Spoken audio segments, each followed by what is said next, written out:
Sir আমি একটা খুলছি। আপনাকে আমি জিজ্ঞেস করি নাই, আপনি একটা করছেন না পাঁচটা করছেন, আপনি কোন সাহসে গেরুয়া পতাকা খুললেন?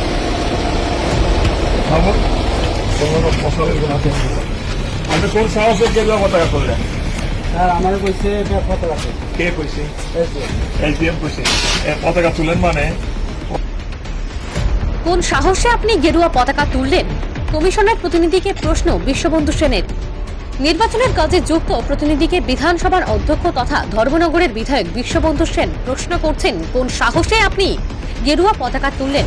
কারণ নির্বাচনের কাজে যুক্তরা সংশ্লিষ্ট নির্বাচনী আধিকারিকদের নির্দেশে ধর্মনগরের বিভিন্ন জায়গায় পতাকা তোলার কাজ করছেন। অর্থাৎ রাজনৈতিক দল বা সংগঠন সমূহের পতাকা যদি নিয়ম বহির্ভূতভাবে লাগানো থাকে, সেগুলোকে তুলে নেয় নির্বাচনের কাজে যুক্ত প্রতিনিধিরা। সেই কাজ করা হচ্ছিল ধর্মনগরে। সেখানে 5 থেকে 6টি গেরুয়া পতাকা তুলে নেওয়া হয়। সেই খবর পেয়ে সরাসরি সেই স্থানে পৌঁছান বিধানসভার অধ্যক্ষ বিশ্ববন্ধু সেন।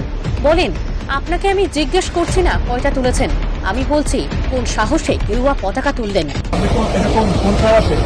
স্যার আমি একটা খুলছি। আপনাকে আমি জিজ্ঞেস করি নাই, আপনি একটা করছেন না পাঁচটা করছেন, আপনি কোন সাহসে গেরুয়া পতাকা খুললেন?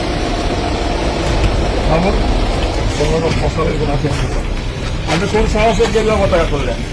স্যার আমার কইছে পতাকা। কে কইছে? এসডিএম কইছে। পতাকা তুলেন মানে? প্রশ্নের উত্তরে সেই কর্মচারী বলছেন, আমি একটি দুটি তুলেছি।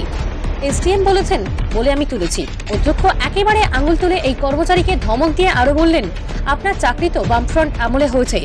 আপনি চাকরি তো নিশ্চয়ই আপনার 2005 সাল তো প্রথম না, চাকরি তো 15 বছর হয়ে গেছে। চাকরি তো লাল আমলের চাকরি। আপনি চাকরি তো নিশ্চয়ই আপনার 2005 সাল তো প্রথম না, চাকরি তো 15 বছর হয়ে গেছে। চাকরি তো লাল আমলের চাকরি। বাম আমলের চাকরি তো 2, 4, 5 বছর নয়, 10, 15, 20 বছর হয়ে গেছে। যদিও সেই কর্মচারী অধ্যক্ষের মুখের উপর জানিয়ে দেন তিনি বাম আমলে চাকরি পাননি, পেয়েছেন বিশ্ববন্ধু সেনের রাজনৈতিক কেরিয়ার তৈরি করার কারিগরদের সরকারের আমলে।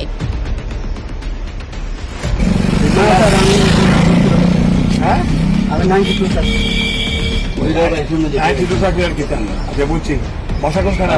ততক্ষণে আবার মুখ নিচু করে লজ্জা ভাবে মুখ নামিয়ে কথা বললেন অধ্যক্ষ বিশ্ববন্ধু সেন।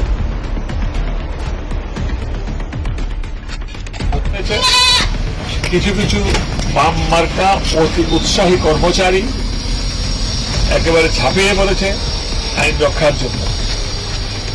আইনটাকে বেকানুনি ভাবে ব্যবহার করার চেষ্টা